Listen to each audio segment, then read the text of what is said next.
안녕하세요, 박찬준입니다. 이번 시간 밀떡 혼자 단독으로 진행하게 됐는데요. 워낙 그 사안이 좀 시급한 사안이 있었습니다. 그리고 굉장히 가슴 벅찬 사안이었어요. 바로 뭐냐면 대한민국의 초음속 제트 전투기죠. 보라매, KF-21 보라매가 첫 비행을 7월 19일 날 첫 비행을 했습니다. 오후 3시 43분경 이륙을 해서 4시 13분쯤 그쯤 이제 착륙을 했어요. 이런 아주 디테일한 사항들은 제가 어떻게 들었느냐, 우리의 그 밀리 마니아들 있지 않습니까? 아주 열성 밀리 마니아들이 진을 치고 그 주변을 사실 그동안 숙박을 해가면서 기다리고 계셨더라고요. 사실 기자들을 초청을 하거나 그렇진 않았잖아요. 이게 좀 행사가 당초 예상과는 달리 로우키로 진행된 것 같아요. 로우키라는 의미는 언론에서 다룰 때 좀 이렇게 비중을 조금은 좀 낮게 다룬다.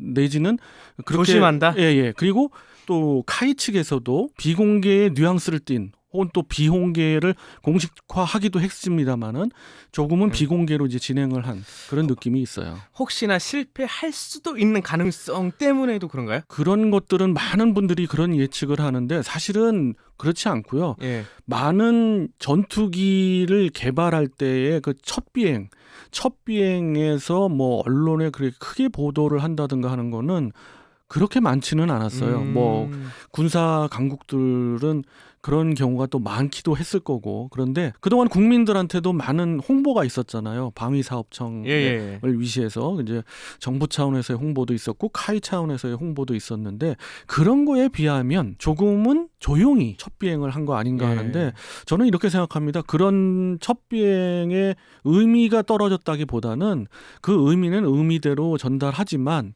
좀 더 이후에 있을, 뭐 예를 들자면 전력화 행사가 있겠지요. 뭐 그리고 또 이런 시험 비행, 앞으로 계속된 시험 비행 와중에도 이벤트가 있을 겁니다. 그런 때에 하기도 하고 또 공식적인 이벤트를 또 준비하는 경우도 있었을 거예요. 그랬을 때에 흔히들 이제 로키로 할 수도 있습니다.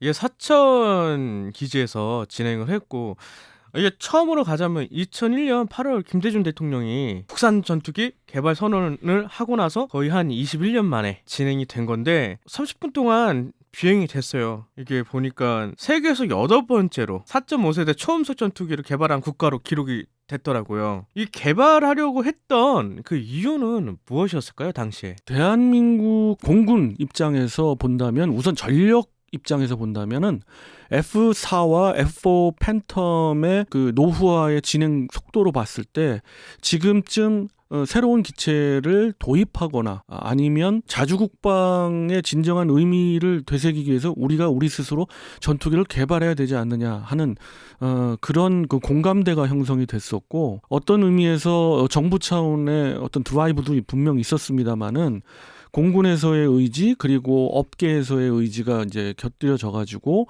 우리도 할 수 있겠다라는 것을 가지고 2001년에 일단 대통령이 이제 어나운스를 하면서 세상에 알려지기 시작했죠. 그래서 그 이후에 사업 타당성 조사들을 쭉 해왔는데 2003년에도 했고, 또 그것이 이제 갑론을박이 참 많았죠.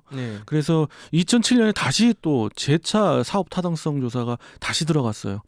그 두 차례의 타당성 조사에서도 결론은 우리는 개발하는 쪽보다는 군사 강국들의 전투기를 도입하는 게 더 낫겠다는 결론을 내립니다. 손익분기로 따졌을 때 여러 가지 측면을 다루겠죠. 사업 타당성은 물론 경제성을 보고 그러겠죠. 이런 사업 타당성이 들어가려는 조건은 당연히 그런 기술적 기반은 우리가 자신이 있었다, 가질 수 있었다라는 거고요. 사실은 그때부터 한간에서 많이 이야기됐던 4대 항전 장비도 사실 그때부터 개발이 차곡차곡 들어갔던 거죠.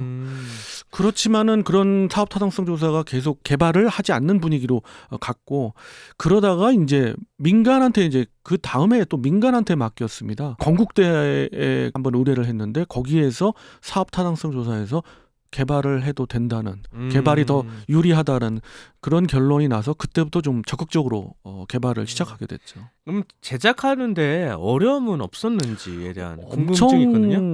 어려움이 많았죠. 초음속 제트 전투기를 개발한다는 것이 기술적 장벽을 떠나서 여러 가지 외부의 어떤 압력도 분명히 있었을 겁니다. 혹자들 음모론적으로 얘기를 하는 분들도 계시지만은 미국의 방산업체에 대한 보이지 않는 로비도 분명히 있었을 거예요. 왜냐하면 자기들이 장사를 해야 되는데 우리가 만약에 개발 성공을 한다면 그 부분이 뭐 엄청 줄어들 거고, 그러니까 이제 거기에 대한 직간접적인 로비들도 분명히 있었을 거고요. 그 외에도 우리가 이제 자신감만 가지고서는 되는 것이 아니잖아요. 이 기술 분야를 처음으로 들어가는 건데 스텝 바이 스텝으로 들어가는 것도 아니고 바로 전투기를 만든다 했을 때 실패에 대한 두려움 당연히 있었을 겁니다. 실제 하는 분들도. 그렇지만은 의지가, 끊임없이 노력과 인내를 갖고 개발을 하겠다는 그 의지가 이 모든 것들을 엎었던 것 같고요. 그래서 말씀하신 대로 정확하게는 21년 4개월 만에 이제 첫 비행을 하게 되는 그런 순간을 맞이하게 된 거죠. 박 의원님께서는 사실 실시간으로 계속 들었을 거 아니에요? 네, 예. 그 기분이 좀 어떠셨어요? 바로 그 현장에 있고 싶은 심정이었습니다만은 이제 간접적으로 좀 들었는데 가슴이 너무 벅찼어요, 일단. 그리고 감정을 좀 자제하면서 생각해 보니까 더더욱이나 이 보라매의 의미, 보라매가 개발 성공을 해야 된다는 그 의미가 점점 더 제 가슴속에 다가왔고, 어떻게 보면 결론에 말씀드려야 될 부분이겠지만은 이 의미는 첫 시작의 의미인 것 같아요. 이게 개발 성공했다는 그런 의미가 아니라 첫 시작. 앞으로의 험난한 시험 비행이 기다리고 있고 2,200여 회, 또 그보다 더 이상의 시험 비행도 있을 수도 있어요.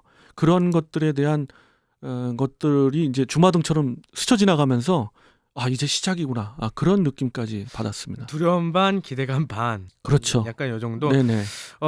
저는 이제 개인적으로 궁금한 게 있었는데 KF-21 보라매 전투기가 초음속 전투기라고 했는데 실질적으로 400km로 비행을 했어요. 왜 그런지 좀 궁금하거든요. 어느 국가의 그 전투기 비행체나 뭐 항공기급 비행체나 제일 첫 비행은 이것을 관숙 비행이라고도 표현을 하는데 작은 속도로 출발을 시작합니다. 상공에 올라가 가지고 그 인근 공역에서 이제 시험 비행을 해도 급격한 기동은 당연히 않고요. 속도도 그렇고요. 그 다음에 좌우 정도의 기동 정도 했을 거고, 그리고 여러 가지 아주 기본적인 비행의 점검들을 안준현 조종사시죠. 그분이 시험 비행 조종사가 하셨을 거고, 그 정도 해서 총 이륙과 착륙 시간이 33분을 걸렸는데 그 정도를 항상 어느 항공기든지 첫 비행에서 합니다. 그래서 그건 너무도 당연한 거인 거예요. 다만 이제 저도 그런 질문을 많이 받았어요. 제 주변에 있는 지인들한테. 그것은 초음속인데 하는 그런 의미가 있어서 그런 거고, 향후 앞으로의 그 시험 비행은 아까도 험난하다고 말씀드렸는데 기체의 최대 한도 끝까지를 몰아갈 겁니다. 엄청난 롤 기동과 그 다음에 뭐 지속선의 기동도 끝까지 한번 몰아붙여 볼 거고요. 우리가 상상할 수 있는, 이렇게 표현하면 되겠네요. 영화에서 탑건 2에서 나왔던 그런 기동들까지를 다 이제 앞으로 한번 몰아봅니다. SR-72처럼? 그럴 수도 있죠. 이 기체 초음속, 그러니까 속도 측면에서 봤을 때는 또 한계 끝까지. 우리 보라매는 마하 1.81 정도를 내는 거니까 일단 스펙상 그렇습니다. 뭐 그 이상 날 수도 있고 하지만 추력대 중량비를 보면은 그 저바이패스의 이 기체는 상당한 속도와 기동력을 발휘할 것 같은데, 엔진 파워, 밀 파워를 봐도 그렇고 여러 측면에서 봤을 때 속도 측면에서 이 마하2 근처까지, 그러나 사실 뭐 전투기들이 요즘 마하2 이상을 뭐 별로 그렇게 필요성도 없어요. 전투기 입장에서는. 그런데 한계 속도가 나오는가도 당연히 볼 거고요. 앞으로 2200회에 그런 것들이 다 포함되어 있습니다. 저는 이렇게 들으니까는 이제 어느 정도 이해가 되는데, 사실 잘 모르는 사람들은 KF-21 보라매가 이미 완전체다, 완성을 했다, 그래서 이제 뜬 거 아니냐, 이미 완성을 했고 이제 생산하면 되겠다라고 생각하는 사람들이 많더라고요. 하지만 차로 따지면 운행할 수 있는 정도만 딱 만들어 놓은 거고, 내비게이션, 뭐 에어컨, 뭐 센서 이런 것들을 사실 달아야 되는데, 쉽게 비교를 하자면 앞으로 이제 KF-21 보라매에 어떤 것이 추가돼서 최종적으로 개발 완료까지 이 차기 계획은 어떤지에 대한 궁금증이 있거든요. 좋은 질문이세요. 보라매의 이륙을 이번 첫 비행을 보시면 일단 그러니까 날개죠. 주행 날개에 장착돼야 될 그 하드 포인트에 장착돼야 될 뭐 무장이랄지 또는 연료 탱크랄지가 전부 없을 겁니다. 클린 상태에서 왔고 이 부분에 있어서 비행을 계속하면서 계속해서 하드 포인트에 연료 탱크도 장착을 할 거고 그리고 무장도 장착을 해볼 겁니다. 물론 무장은 장착했죠. 동체 밑에 반매입형의 중거리 미사일, 미티어 미사일을 장착했는데 비활성탄입니다. 그러니까 즉 연습탄으로 볼 수 있는 그 비활성탄을 일단 장착을 하고 올라갔고요. 그런 것들은 이제 축차적으로 계속 발전이 될 것 같고 그리고 또 이 비행체를 잘 보시면 기수 앞부분에 삐죽하게 나온 게 있을 겁니다. 일반적으로 전투기 사진을 보면 그 삐죽하게 나온 부분은 없을 텐데라고 생각하실 수 있어요. 근데 그거는 바로 피토관이라고 하는 거예요. 항공기의 공중에서의 속도, 실제 속도를 측정할 수 있는 그런 장비입니다. 그렇게 이해하시면 되는데 바로 그것이 달렸다는 것 자체가 이 기체는 여러 가지를 시험하기 위한 시험 비행체, 시제기다. 하는 거죠. 예.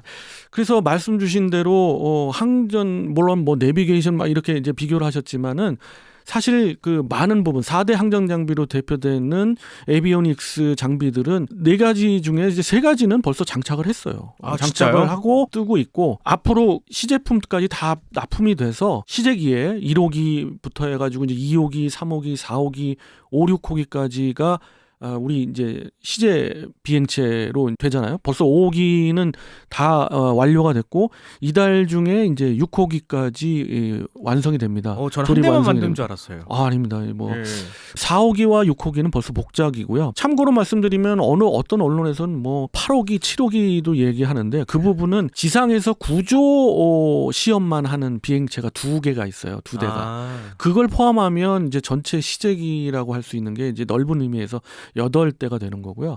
이제 앞으로 계속 2200여 회의 시험 비행을 하는 기체는 6개다. 그 중에 이제 4개는 단작이고 2개는 복작이가 되고요. 하나 이제 추가로 말씀드리면 그 4개의 단작이 중에서 기체 1개는 사실 인도네시아에 제공을 해야 될 기체입니다. 지금까지의 계획은. 근데 그에 대한 약간 갑론을박이 많긴 하더라고요. 네, 분담금을 아직까지도 납부를 안 했기 때문에 인도네시아에서는 어떤 때를 점점 놓쳐가고 있다고 저는 판단이 되고 선언을 했죠. 만약에 끝까지 분담금을 납부 안 한다면 기체를 제공 안 하고 개발에 대한 그 기술 제공도 당연히 안 한다라는 게 공식적인 방침인 것 같습니다. 오히려 지금 인도네시아가 더 쫓기는 입장이다. 그렇죠. 여러 가지 벼랑 끝 전술을 펴서 자기의 얻을 걸 최대한 얻어내려고 했습니다마는 이제 기회를 놓친 것 같아요. 놓쳐가고 있는 것 같습니다. 그리고 엔진 기술 같은 경우는 축차적으로 어떻게 발전을 할까요? 엔진 부분은 지금 장착한 엔진 굉장히 좋은 엔진입니다. F414 GE400K. 이것은 이제 슈퍼호넷, 미 해군이 쓰는 슈퍼호넷, 탑건 2에도 나왔죠. 그 슈퍼호넷 전투기에 장착하고 있는 F414 400 엔진의 한 10% 이상의 성능이 업된 그런 엔진을 장착하고 있는데요. 이 엔진마저도 우리가 블록 3단계에 가서는 우리 국산 엔진으로 교체를 하기 위한 장기 계획을 갖고 있습니다. 그래서 계획상으로는 점점 더 큰 이야기가 들리고 있는데 그렇다는 얘기는 밀리 매니아들한테 들린다는 얘기는 실무적으로 그 실제 기술은 더 많은 단계에 와 있다라는 거고 많이 확보를 하고 있다. 그렇습니다. 한어 에어로스페이스에서 그동안 계속 엔진에 대해서 전 세계의 마켓 쉐어를 주름 잡고 있는 2-3개의 그 업체한테 계속 그 조립품을 납품하거나 거의 완성품 단계에 조립을 하거나 하면서 축적된 기술, 그런 기술이 있기 때문에 좀 자신감을 갖는 것 같아요. 특히 엔진에서 기본적으로 견뎌야 되는 부분들이 엄청난 고열을 견디는 기술이거든요.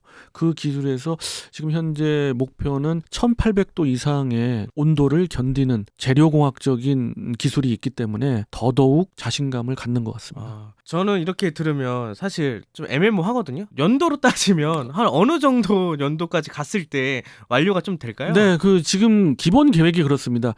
2026년까지 시험 비행을 계속하는 겁니다. 2200회 시험 비행을 계속하면서 제가 판단할 때는 그럴 가능성도 있다고 있다고 보는데 2024년쯤에 초도 양산을 시작하지 않을까 합니다. 초도 양산? 이것은 원래 계획은 2026년부터 그냥 양산에 들어가려고 했지만 여러 가지 우리 그 F4, F4의 그 노후화가 너무 심하고 이것을 대체하려고 하는 다른 대안들도 크게 마땅치 않고 빠른 대체를 위해서라도 저율의 양산은 2024년에 시작을 할 것 같아요. 물론 그 전제는 시험 비행이 제대로 성공한다는 의미에서 말씀드린 걸 좀 계속 이어간다면 그렇게 해서 2026년에는 이제 양산이 시작됩니다. 지금 계획대로라면.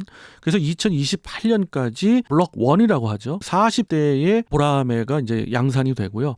이제 현장에 직접 투입될 수 있는. 그렇습니다. 예, 공대공 능력은 이제 완비가 되는 2026년까지 이제 체계 개발이 완전히 끝나서 완비가 되는 블록 1을 양산을 합니다. 40대를 양산을 하고 2028년부터 2032년까지는 추가 양산이죠. 80대를 양산하면서 블록 2를 양산하게 됩니다. 블록 2로 하면 어떤 2028년까지는 블록 2를 위한 기술적인 개발이 끝납니다. 그 얘기는 뭐냐면 공대공까지가 이제 2026년이고 공대지에 특화되어 있는 모든 기술적인 특성들을 전부 개발에 녹여놓습니다. 이 보라매에. 그래서 2028년에 그 블록 2 기체가 80대가 양산이 됩니다. 물론 기존에 있던 블록 1도 블록 2로 다 업그레이드가 되겠죠. 그 기간 동안.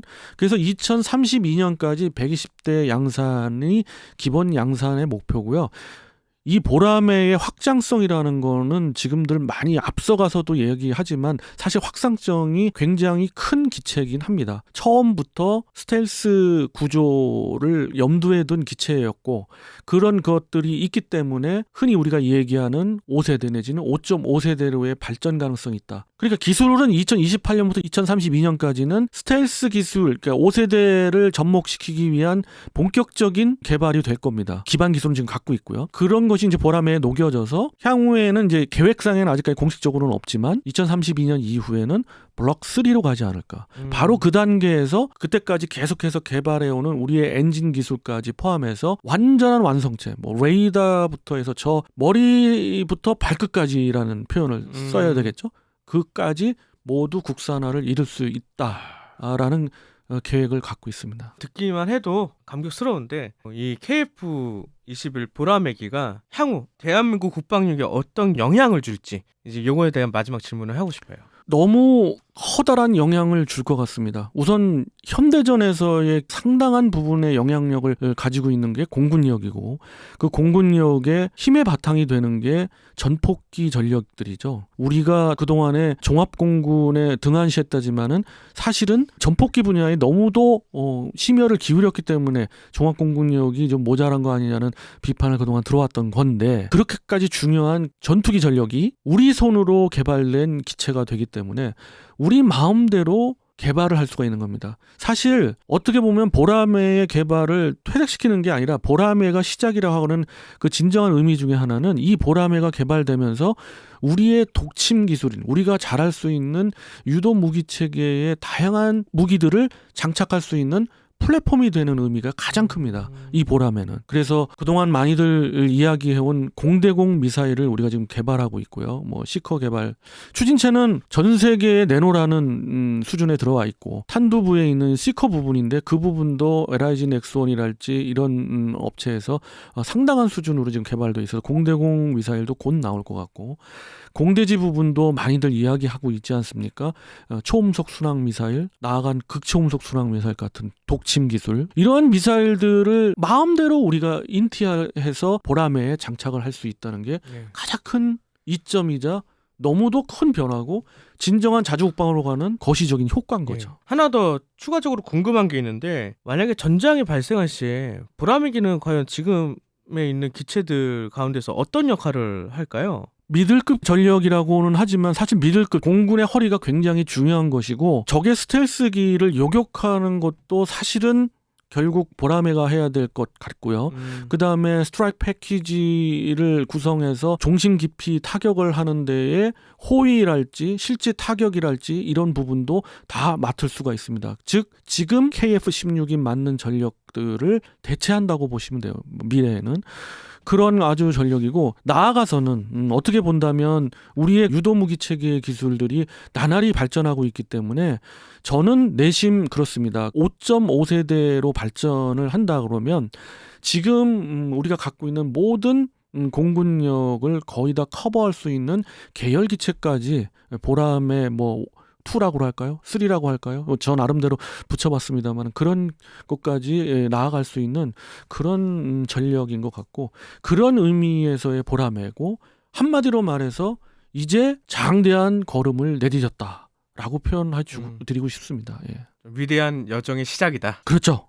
위대한 여정의 시작. 이것도 아주 좋은 표현인데 그런 의미가 바로 이 보라매의 의미이고요. 한간에서 이 보라매의 뭐 시험 비행에 대한 로키의 보도랄지 다른 보라매의 어떤 실제 능력을 깎아내리는 근거 없이 깎아내리는 그런 이야기들도 있는데 몇몇 커뮤니티와 네, 유튜브가 그런 있더라고요. 부분들은 네. 이제 또 뭐 나름대로 명백하게 반박을 해드릴 수가 있지만 그럴 정도로 보라매가 저도 놀랄 정도로 보라매가 성공적으로 지금까지 개발을 해왔고 추세를 본다 그러면 반드시 성공할 수 있으리라 확신합니다. 2026년까지 체계 개발을 성공해서 우리의 영공을 지키는 보라매가 될 것을 확신하고 있습니다. 예. 자, 그래서 이번 시간 뭐 첫 비행을 했던 보라매 너무도 감명 깊었고 거기에 대한 의의를 어떻게 바라보고 있는가를 꼭 이야기해드리고 싶어서 한번 방송을 급히 해봤고요. 이 사천기지 앞에 정말 생각보다 많은 매니아들도 있겠지만 정말 많은 사람들이 사진을 찍더라고요. 아, 그분들이 카이에 근무하시는 예. 연구진과 이제 종업원 분들인데 저도 이제 지인들 몇 분이 예. 이제 연구원 또 수석 연구원들도 계시고 그런데 뭐 옥상에도 올라가서 찍기도 하고 했다는데 감격스러우실 거 아니에요? 제일 감격스러우실 거 아니에요? 소속된 회사의 기체잖아요. 하늘을 박차고 올라갔다. 야. 이건 정말 감격적인 순간이죠. 스페이스X가 이제 발사 성공한 거랑 그런 느낌일 것 같아요. 그렇습니다. 앞으로의 일정들이 있을 것 같아요. 제가 보기에는 나중에 언제가 될지 모르지만 전력화 행사까지 갔을 때는 이거보다는 달리 아주 성대하게 이벤트를 하지 않을까 하는 그런 생각도 있습니다. 그렇죠. 띠의 가이질도 한번 하고. 네, 그런 예상도 한번 해봅니다. 예. 자, 이렇게 해서 이번 시간 밀떡 보람의 첫 비행에 대해서 말씀드려봤습니다. 다음 시간엔 또 다른 주제 갖고 여러분 찾아뵙도록 하겠습니다. 밀떡!